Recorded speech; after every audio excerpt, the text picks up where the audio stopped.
back in the day, two-stick transmissions were actually quite common.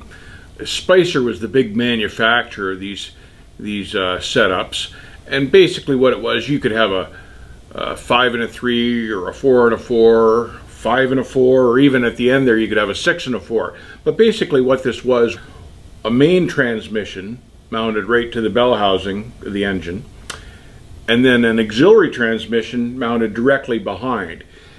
And the idea was that the combination of gears that you could set up between the main box and the auxiliary box, or sometimes called the brownie or the auxiliary transmission, you could find the right combination for just about any RPM you wanted to run, or any weight that you had to pull, or any hill that you had to pull up. And it was kind of a nice setup because you could basically decide where your motor was happiest, what RPM the engine liked, and you could find a gear that would keep the engine at that RPM for the most part, whether you were pulling the hill or whatever you were doing. It was a good all-around working combination. However, they had more than a few issues. The Spicer two-box transmissions, they didn't like to shift when they were too hot. They didn't like to shift when they were too cold. If you missed a shift every once in a while and went for the wrong combination, they could damn near snap your wrist when they kicked back. One of the worst things, though, one of the most annoying things about them was, aside from the fact that you could get lost, you could be going up a hill thinking about something else, and all of a sudden you'd need to drop a gear, but you forget where you were in your pattern, and there you'd be, and you forget, and you wouldn't know where to put the sticks.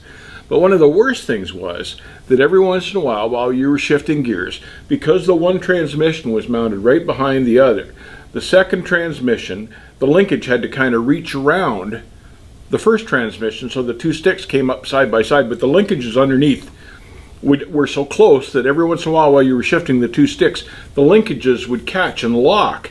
And sometimes you could separate them with the sticks, and sometimes you couldn't. And if you couldn't, and this happened fairly often, you'd have to shove in the clutch of the truck, coast to the side, shut the thing off in gear, set the brakes, and then crawl underneath with a crowbar or something like that to try to pry the linkages loose so you could get going again. And, you know, it never happened on a nice, warm, dry day. It always happened when it was raining or snowing, and it was a greasy experience getting under there with a crowbar. It wasn't that nice. So these two-box transmissions had their issues.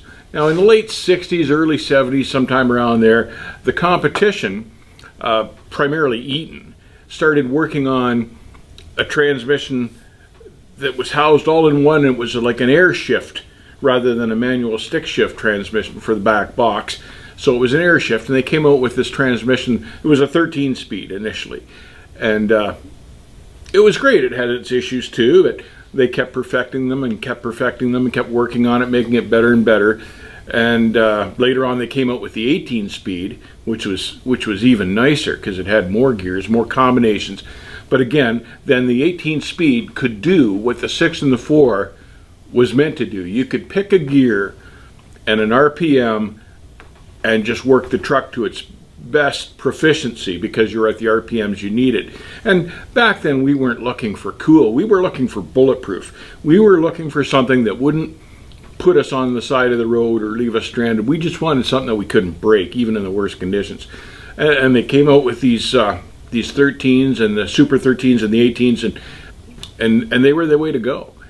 And so it got to the point with Spicer and the 6 and the 4 that by the time the year 2000 came around, they were virtually obsolete. I had a buddy, for instance, that was building a big large car back in 2000, and he spec'd it with a 6 and a 4 Spicer.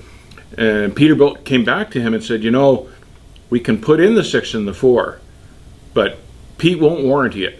So that was the end of that argument right there. My buddy went for the 18-speed because he sure didn't want to toss away a warranty. And they really became, the 18 speeds have become the transmission of the day now. It's kind of interesting now to look at what's going on today. And some of the big chrome shops, like Chrome Shop Mafia, for instance, are producing a kit where there are two sticks in the truck, but all the second stick really does is take over what the air shift button on the 18 would do. So you can pull back the second stick and shift ranges rather than flip the button. And it's all kind of for looks more than anything else. It's so the guys have a second stick to play with. But it's kind of nice when you look at that happening and see that some of the big things that we thought were just functional at the time, they were just functional, now have become the cool look. And guys get these fake two-stick combinations basically so they can play with the other stick, or so some guy can look in the cab and go, whoa, cool, 2 sticks. So it's kind of nice in the long run to see that old school hasn't really gone away. It's still there to some extent. So old school may be gone, but it's not forgotten. Old school still rules. When I think of the 6 and 4 spicers, I tend to think of some of the cool old guys that I've known, and there were expressions that came out of that deal. You'd have 2 sticks to the wall, which meant both the front and the back box were in overdrive and the gear shift were up against the dash. Or there was 2 sticks and toothpicks, and that was another expression. But it made me think of a guy I knew. He was what we called a big strapper. He was running a large car, and they used to say that the difference between big trucks and large cars were that, well, big trucks were changing gears, large cars were changing counties, and the idea was that the truck could run as fast as it wanted. It wasn't restricted to any speed. It could do triple digits if it needed to. So back then, Wyoming had what they called a port of entry, and I think they still function with this port of entry rather than scale throughout the state. But one of our favorite tricks was, being out of Ontario, we would have to roll into the port of entry, and you would walk in with your binder and show them your registration and for the truck, and then you would have to buy a permit and permit your way through Wyoming.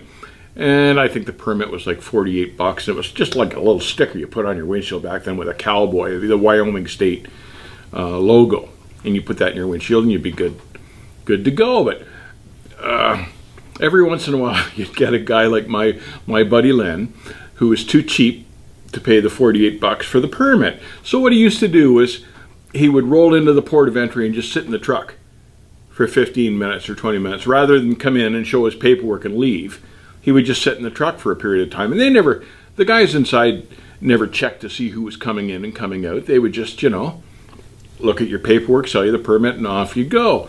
So Len would sit there 15, 20 minutes and then leave, pretending like he bought a permit, but just take off, just to save the $48. So he was going west that day. So the port of entry is at the 401, I think, in Wyoming on I-80. So Len takes off, and he's a big strapper, and he's strolling along, and the truck was fast. And he gets over somewhere between Rollins and Rock Springs, and he was better than 200 miles into Wyoming. At this point, he's up and strolling, and the truck's walking along, and running pretty fast. You got to be moving pretty quick to get a speeding ticket in Wyoming. But there was a trooper going the other way, and the lights come on, and he wheels around and goes through the ditch, comes back and picks off Len, sees the Canadian plates, and says, he wants to see your trip permit. And Len hadn't bought one. So Len made up some story about, he'd lost it or it was in the truck somewhere. So I don't know. So the trooper phones back to the port of entry, finds that Len never did buy a permit. So not only does he give Len a ticket, he makes him go back 200 and some odd miles to buy the permit, turn around, and come back again. So that whole thing, that whole loop that he made him do, added up to over 500 miles. And it cost Len most of the day, basically. And he was trying to make time getting into California, and that's why he was running so fast in the first place. And he literally lost a day because he had to go down and pick up this permit and then double back again. And I think of Len and that story every time I think about Wyoming. Keep the rubber side down, and I'll see you on the backhaul.